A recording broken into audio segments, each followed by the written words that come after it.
Welcome, brothers and sisters, to the Meher Baba program. I'm your host, Fred Stankus, and today's program is Meher Baba and the 7 heavens and 7 planes. Meher Baba is recognized as the avatar of the age, and he was born in 1894, and he dropped his physical form in 1969. Meher Baba compiled a book that was still basically supposed to be hidden. However, according to Baukal Churi, the author of The Nothing in the Everything, 10% of that book is contained in this particular publication, The Nothing in Everything. And with me is my co-host Suhas Ginde. And Suhas, welcome. Thank you. And do you have anything you could add to that about this book, having some of the information? What was this book that was so secretive that Meher Baba wrote? Well, it was actually a book that he wrote when he first came from his master, after living with his master Upasani Maharaj for 7 years, and then he wrote down everything in a book. It was called The Book, all the esoteric knowledge and gnosis that he had acquired. He wrote it down so that he could get it off his mind and into writing. And then for a while it was kept at Meherabad, and then later on in a bank vault in Bombay, in charge of a trustee. And now people do not know where it is or if it still exists. It's not in the bank vault anymore. It could be in the possession of some individual or individuals or a group that might be holding it till at a certain time when they might want to publish it. And this book here, The Nothing in Everything, supposedly contains some of the material that was in the book. Well, prior to Baba dropping his body, sometime around 68, 69, he called Bhau. Bhau used to be his night watchman and caretaker. Yeah, the author of this book. Yes, and he gave him certain points. He dictated these points to him, and Bhau wrote them down. And then he told him to make some sense of it and write it in the form of a book, in which Bhau did later, after Baba had dropped his body, I believe. And because at that time he was too busy with his activity with Baba and chores. But after Baba dropped his body, Bhau took to writing, and he remembered from his notes everything Baba had given him. And then he compiled this in the form of various chapters: Infinite Intelligence, The Mischievous Chicken, and so on.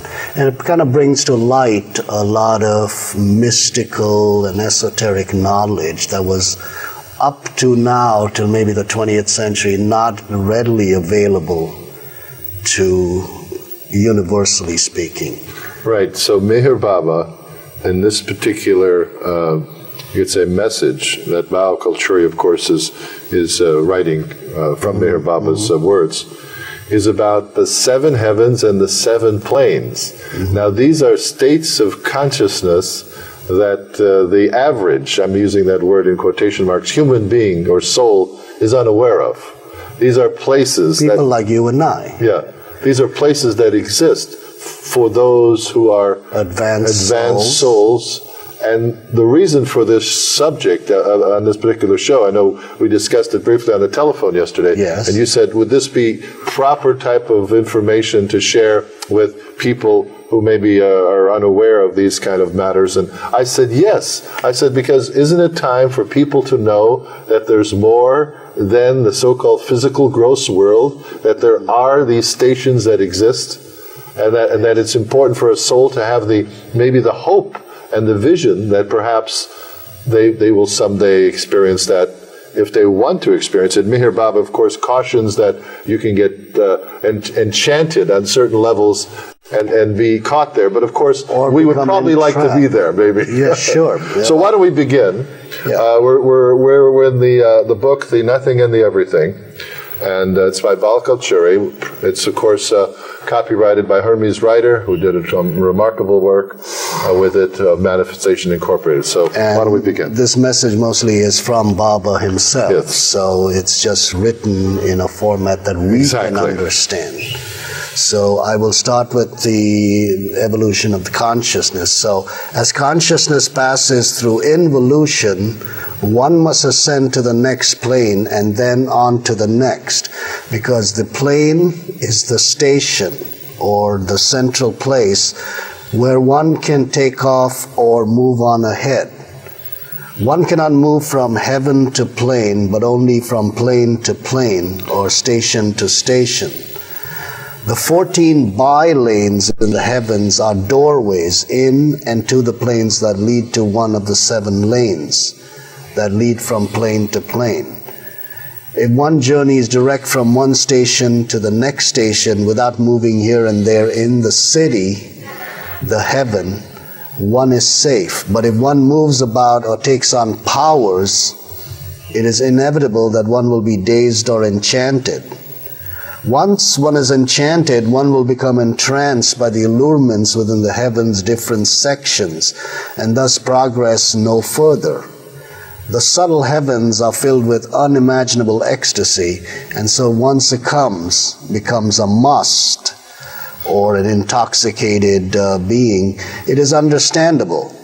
Those musts who lose themselves in the intoxication and bliss of the heavens do so out of love for God, and are overwhelmed in their experience of becoming God. The work with the God intoxicated was the main work of the Ancient One during this incarnation in the form of Meher Baba, and thus this age is called the age of wine. Every human must inevitably journey through the 7 planes, for these planes are the path to realizing the goal of life. Everyone must take the train ride sooner or later, veiled or unveiled, but not everyone must stop in every city along the way. Whoever gets off the train is in heaven, but heaven is not the goal. The goal is the end of the journey, and the goal can be nothing else but realization, that is, attaining the state of I am God. I tell you, this is unbelievable. Basically, Baba describing that when one reaches these enchanting ecstasy places called the heavens, there are 7 heavens along the way. It's not the goal. No. That is just a stopping point. And so sometimes the God-man can take you and keep you from those alluring places if you are connected to him. Or receive his grace. Receive his grace. Like, in other words, he can veil you from not experiencing those. But it sounds so desirable. It sounds so wonderful to be, for instance, you probably see beauty and hear sounds and smells in these heavens. Of course. Well, he's comparing the planes as stations, such as a train station or, let's say, an airport. Okay. And the heaven would be the city that surrounds the station or the airport. Oh, I see. So you're at the station, and all of a sudden you say, let's go into the city. Now, if you go into the city, you get into the heaven, and therefore you can move from heaven to heaven, he says, but you can move from plane to plane. Or station to station. You can move from one city to another. But once you go into the city, say you're going to Las Vegas, it's pretty tough to leave. You get trapped, you get enchanted, and that's where you stay. So we get caught into this maze of Maya, dwelling where we are within the city, which we call the heaven. But to get out of that, we have to get to the station or the disembarking point. And these are not ordinary human consciousness places, the heavens. This is a step out from the normal, gross, physical, mundane life. I mean, in a way, we could sort of say we're living in a somewhat of a low heaven state here. But to give you that same analogy, but at the same time, if you were to leave, let's say, this city of Los Angeles, for example, to go to New York, you'd have to go to the airport or the train station. Right. To go to a train station or an airport in New York. And then if you get involved in the city of New York, then you're into the heaven state. Yeah, you're going to forget that you're leaving to another destination. Sure. Let's say your destination was New York, but you got stopover somewhere, let's say in St. Louis or in Denver, and you decided to get out of the station and explore the city, which means you get caught up into the heaven aspect. Well, it's possible for you to get trapped there and forget that your real destination was to go on to New York. So the goal, he says, is to realize your oneness with God, which is God realization, or to come into that state that says, I am God, and not to get caught up into the allurements or the enchantments around the station. But apparently, according to the laws that govern the universe, one has to pass through these 7 heavens and 7 planes, and if you just stay at the planes, which is the station, and don't go into the heavens, you just bypass all the heavens, stay on the planes, which are, I guess the planes are quite enchanting. I mean, the planes have their, but you could be veiled also from that too. The planes are really like stopping and... Well, Meher Baba says the first plane, second and third and fourth planes are part of the subtle world. Yes. Meaning the gross world is the zero plane, the physical world we live in.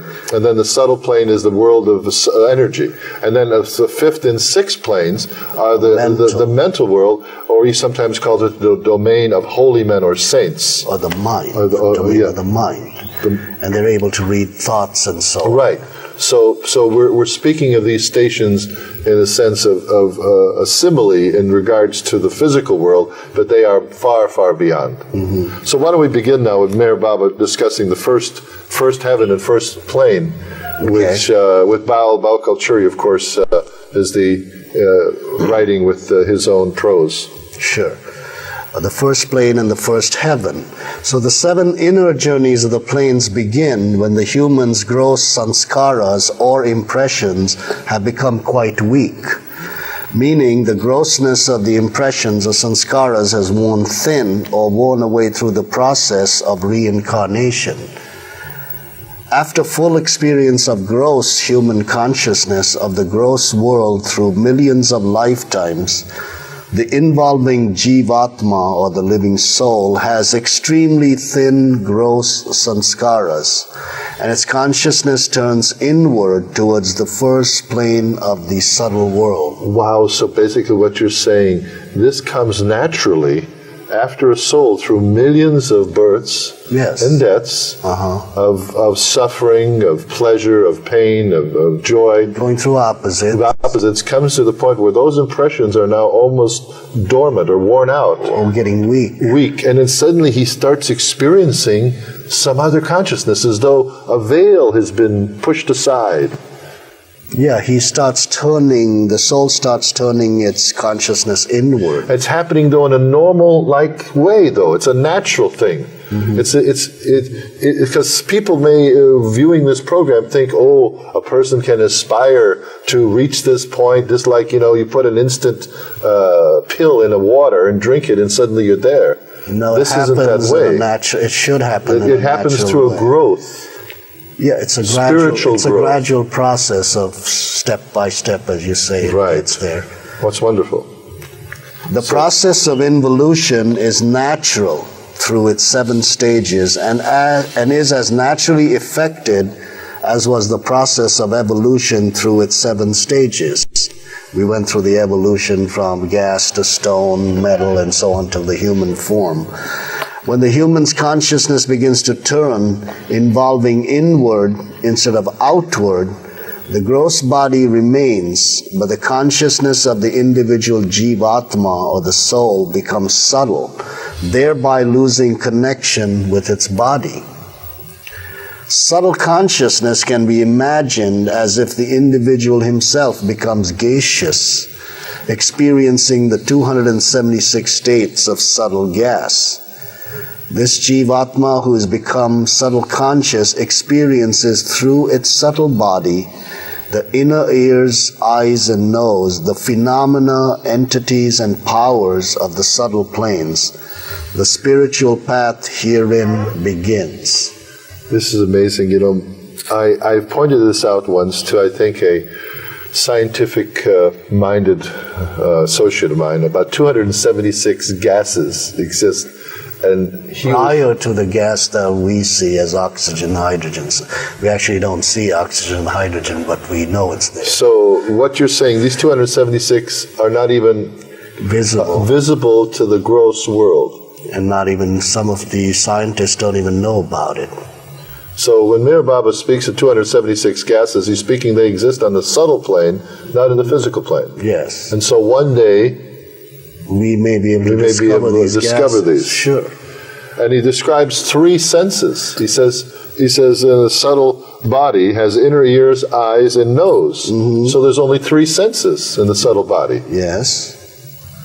Because apparently in the subtle body, one doesn't speak. And one doesn't eat. And one doesn't eat because you don't need it. You're totally sustained because you don't have the physical being there. Well, you're mostly, he says, like you're in a gaseous state. So you don't really need gross food to sustain yourself. It's mostly energy. And that energy also comes from the mental planes. So it may be a different type of process. So, there must be some things that sometimes come down sort of like a shadow of the subtle world that we experience here in the physical world. I'm not saying if laser technology is as sort of scratching the surface on that, but you see what I'm saying? There's new technologies that are being developed that suddenly are just saying, wow, that exists, that energy.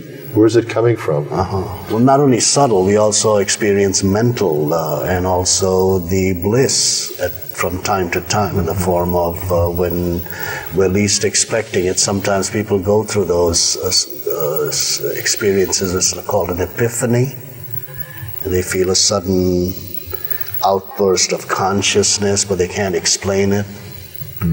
That too can happen.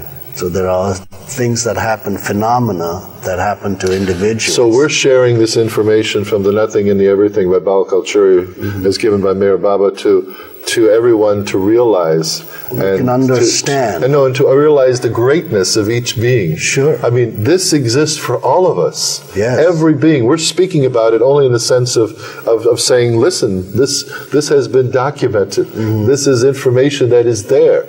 Everyone has this potential latent within them. There's also people who have experienced this phenomenon. There are people on this planet who are in those stages of involution. Yes.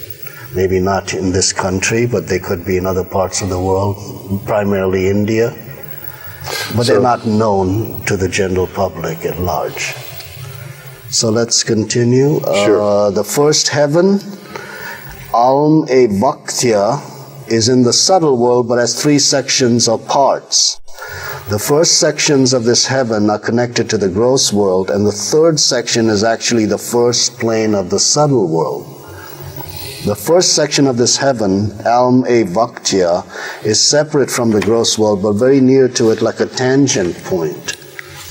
The first section is called the sub-subtle or astral plane. Herein the pilgrim experiences while awake that which an ordinary gross conscious human being experiences while dreaming in his sleep. The pilgrim has entered dreamland where every experience is dream and everything is dream. Here energy is an astral form, the shadow of pran, or the life force. The pilgrim may be called chaya, or shadow. The pilgrim, conscious of this sub-subtle level, actually just the first part of the first heaven, has no conscious experience of the gross world and no conscious experience of the higher planes. Such a sub-subtle pilgrim continues to use energy from the higher subtle planes and mind from the mental world, as well as to use the physical body for gross actions of eating, drinking, walking, sleeping, and so forth, but he's only conscious of the sub-subtle or the astral plane. Yeah, that's amazing. You hear a lot of people, especially in the quote-unquote New Age type of movement, speaking of having like experiences of astral plane experiences. So here they're saying you experience dreamland while you're conscious.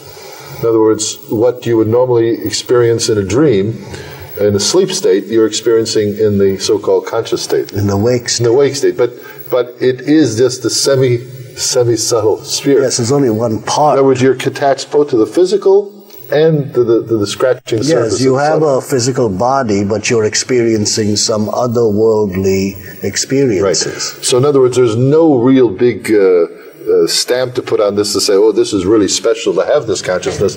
It is just a fact that this can occur. Yeah, it's just a part of an overall higher consciousness. Exactly. And it's not the end all. No, but if it occurs, it's wonderful, I guess, for the soul, but the soul will definitely want to move on. And this also helps us understand what type of consciousness that is. That it is it's just a form of it's a sub-subtle level, the astral. Right. I'm anxious to hear more now. Let's go on. Okay. So in the first part of the first heaven, the pilgrim sees the effulgence of the sub-subtle with gross eyes, hears its music but with gross ears, and smells its fragrance with his gross nose because he's still near the gross world. Despite being near the gross phenomenon, the pilgrim's consciousness is thoroughly sub-subtle or astral and not gross. The subtle world is a shadow of the mental world, and the shadow of the subtle is the astral, and then the gross. Energy or prana in its 276 states of gas pours into the gross world in astral form. Astral energy is the connection between the subtle and the gross world. Wow, that's amazing. You know what this point is in this first part of the first heaven? The pilgrim experiences the subtle smells with his gross instruments, his nose, his ears. So his sense is a little bit heightened. It's heightened, but he's not using his subtle senses. No, remember, because we earlier spoke of the subtle hearing, subtle smell, and subtle nose. That's but he is not using that now. Not yet. He's using the physical nose, the physical ears, the physical eyes, and so forth. But he's experiencing this enchantment. Yes. You know, this may be the inspiration of some great artists or painters sometimes, or musicians who get this tremendous sense of beauty or energy. Mm-hmm. All right, this is exciting. Let's continue. Now, in the second section, or part of the first heaven, the pilgrim sees circles and circles of light, swirling like universes at an unimaginable speed. There is colorless central light within these circles of light, and its brilliance is unimaginably dazzling. One who reaches the second section of Alm-e-Vaktya with the help or the push of the Sadguru, or perfect master, sees within this light the image of his spiritual master, and is able to journey on in that light to the master. It should be clear that the pilgrim only sees the image of the master, not the master himself. However, one who reaches this stage alone, a yogi by his own efforts, sees only light, the light he has entered, and becomes so enthralled by the brilliance that his journey comes to a standstill.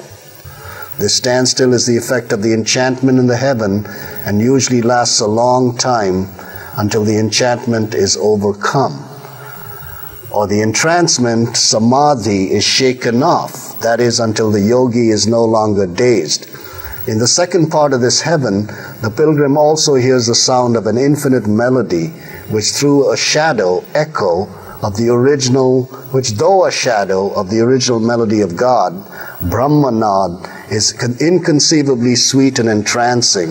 The pilgrim is aware that this music is the sound of the angels or the devas, but he cannot see them. This is utterly amazing. It shows you then that if you have the guidance of the master and you see his face, his image, and you are basically not caught up like the yogi who did not have the master, who achieved it through his own efforts, through maybe being in a cave in deep trance and meditation, and he experiences the light, but he gets enchanted and stuck there. And it says it could be for a great length of time. Sure. But if you are in the hands of your master taking you through, does the master give you a sampling of the bliss? He can. Or does he just pull you through the light? He can give you sampling, can give you other samplings of higher powers and still pull you through. So, but what it's a push. What I'm driving at, so a yogi who undertakes this on his own. Yes, can get trapped. In what's called a trance state or a samadhi, but that can soon wear off, and it can take a long time, it can take a short time. So a yogi is a soul who maybe through his, renunciation, yes, and renunciating it without the aid of a master, can maybe lead to this point. But he could get trapped into the heavens and not move on. And he'd be enchanted with where he's at, thinking that he maybe has arrived. Yogis are usually in the first and second subtle planes. They don't move forward. They have to give those powers up. They get powers by being in those planes. I see. But and that's where they get trapped, because they're able to use those powers and they get caught up into that, the fact that they have these extraordinary powers. But Suhas, we have so much more to cover. We're running out of time. Okay. We've just covered, the beginning of the second plane, and the semi-subtle, or I should say the second plane, the second heavens. So part 2 will be airing next week, and we actually have 7 planes to cover, so we may be here for several weeks following this up, and we should, because this is so to me, enthralling, exciting, and I hope you out there have also experienced the same, to know that you have so much latent potential to experience this bliss, which is yours. And Suhas, thank you so much for being with me again as usual, and soon. So until next time, as Meher Baba says, don't worry, be happy. Jai Baba. Jai Baba.